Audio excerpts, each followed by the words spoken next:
There's an old Hollywood adage: the most creative people in Hollywood are its money men. Now, of course, that's a lot funny. Well, it's not a lot funny, it's just medium funny, but honestly, it's painfully true, and Hollywood has no interest in paying its creators, writers, or even its actors a fair share of the enormous profits that they rake in, film after film, year after year, decade after decade. And to be fair, it's really the creative accountants that make all of that possible, and their creative accounting tricks, of course. So for the next few minutes, let's take a headlong dive into what I call the Hollywood shell game. Let's go.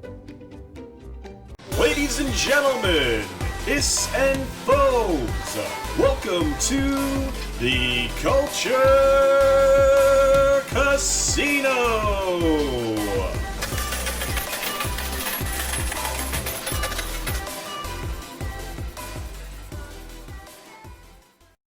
In the course of this story, we will talk about several examples of studios abusing the very people that they rely on for profit. It's been happening for the entire existence of the industry in Hollywood. In fact, even advertisement firms use some of the tricks that are employed by these fiction-producing money men that work in Hollywood. So let's begin with films we know made boatloads of money. In fact, let's start with one of our fandom's favorite franchises, actually. Lord of the Rings. Lord of the Rings made over $3 billion in just theatrical release box office alone. It did this on a combined budget of $270 to $280 million, give or take. Even with modern movie math, the studios should have come out ahead to the tune of about $2 billion on all three films, right? Nope. In fact, New Line Cinema actually states that they suffered a staggering loss on the franchise. Actually, in their words, it was horrendous. And this was widely reported, somehow. But Peter Jackson actually took note of these statements, and in fact, he was a little upset that he wasn't receiving his proper compensation for, the enormous success of those films. So he hired an auditor, and he sued them. His estimated underpayment was $100 million at the time, which means this film made much more money than it was actually reported. But why was this such a massive amount of cash? Well, we'll have to answer that. And how did it happen? Well, we'll have to answer that too. Well, believe me, we're going to get there, but since this was brought to the world's attention in 2005, and since it caused quite a bit of a stir, Robert Shea, who was the founder of New Line Cinema to begin with, reacted to this lawsuit from Peter Jackson by basically saying he would never work in this town again, or at least not work for New Line. Now, later on, in about 2008, Warner Brothers forced Shea out of the door to, maybe apply some salve to the relationship with Peter Jackson, but reportedly it was because of his financial dealings. What makes this even more fascinating is that eventually in 2007, 15 actors filed suit for unpaid royalties from the merchandise sales that went along with the Lord of the Rings franchise films. Now, of course, we all know that Peter Jackson went on to ruin The Hobbit for Warner Brothers by splitting it into 3 films, but it doesn't change the fact that Robert Shea was shown the door and that the blatant Hollywood accounting practices were part of the reason. Warner Brothers has always been at the forefront of creative accounting. They actually want people to believe that the Harry Potter films could lose money, focusing most critically, I should say, on the film Order of the Phoenix. Warner claims a $167 million loss. How is this possible? Well, Harry Potter as a franchise made nearly $8 billion in worldwide cinema box office. Now, that is leaving out the recent Fantastic Beast films, but they spent a total of $1.15 billion in budget on the films. Now, some quick movie math for us, real quickly, let's see. They want you to think that they didn't make $5 billion. We aren't even talking about the licensing and promotional sales that went along with this film. There were a ton of promotional deals that, just were living off of this franchise for so many years. Harry Potter was actually one of the most lucrative licensing deals in history. as a matter of fact. Even with the cut that J.K. Rowling took out of the budget, remember, for her, even with the giant tax bill that the UK will subject her to, she still ended up being a billionaire because of this book franchise. But Warner Brothers considered Harry Potter such a no-brainer franchise that they built theme park expansions around the globe in support of this colossal, monstrous, successful hit, right?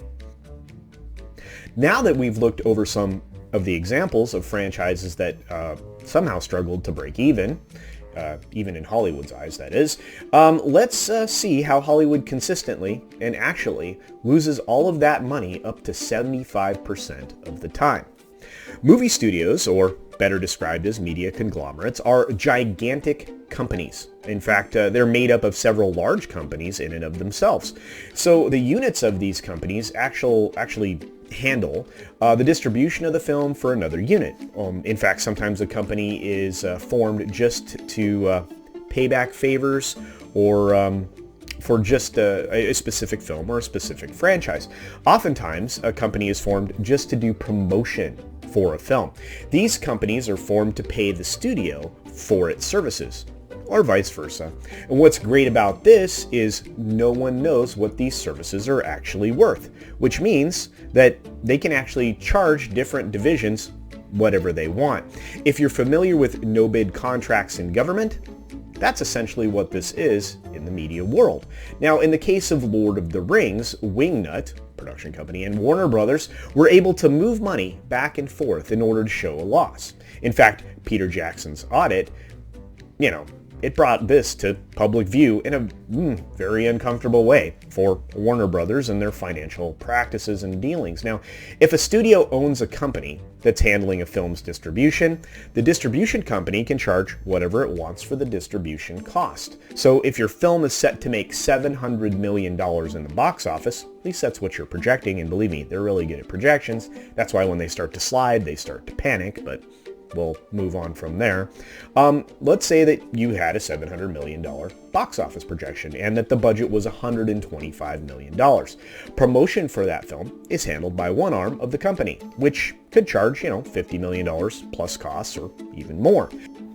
Another arm of the company could handle the actual distribution of the film and charge $125 million just for that service alone. And finally, the little make-good companies that we were talking about before, they will charge their fees for the film as well. So your $500 million take from that box office or box office receipts becomes a net profit of only about $50 million at best.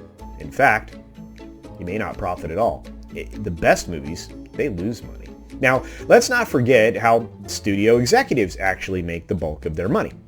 Fees and bonuses. Now, the minute you talk about any aspect of a film at a lunch, a dinner, or a meeting, that time can officially be attributed to the film as a fee, or an expense, or however your accountant wants to write it off. Sometimes as both. Gifts are written off at a film's expense as well. So if you have a one-time vehicle that's only in one scene, you can gift that to the star of the film or to a film executive because it was purchased to be in that scene for a film.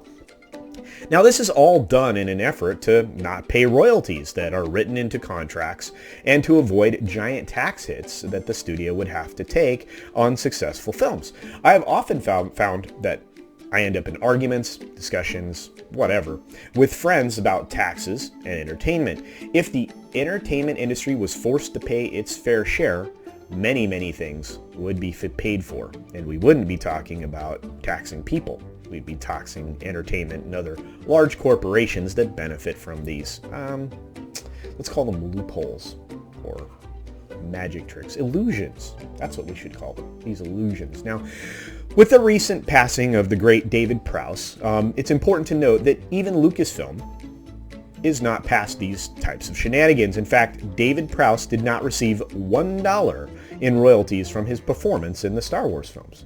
His Star Wars performances, of course, were iconic as Darth Vader, but Star Wars, it seems, has not turned $1 in profit. Imagine that.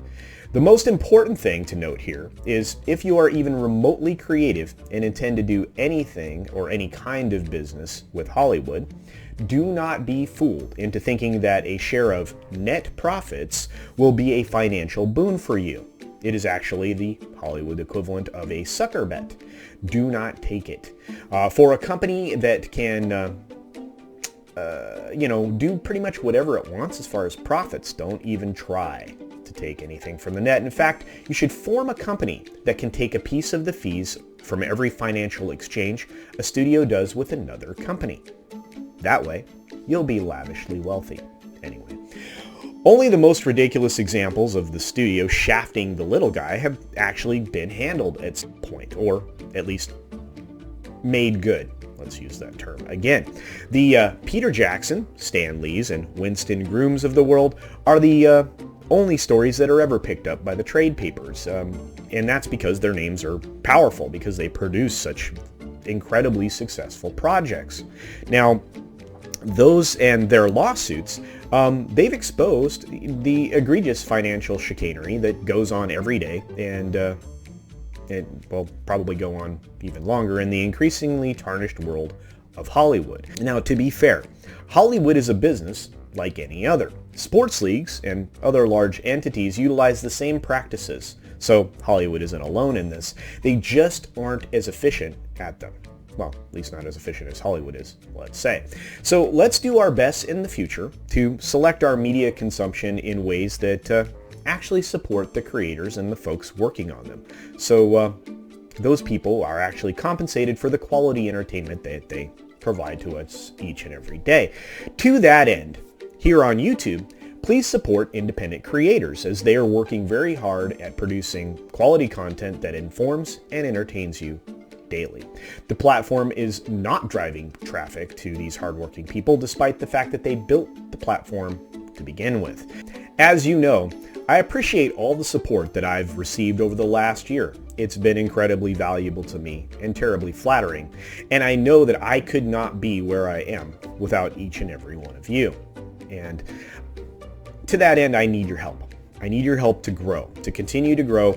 So please take the time for me and other creators to share, comment below, hit the like button on every single video.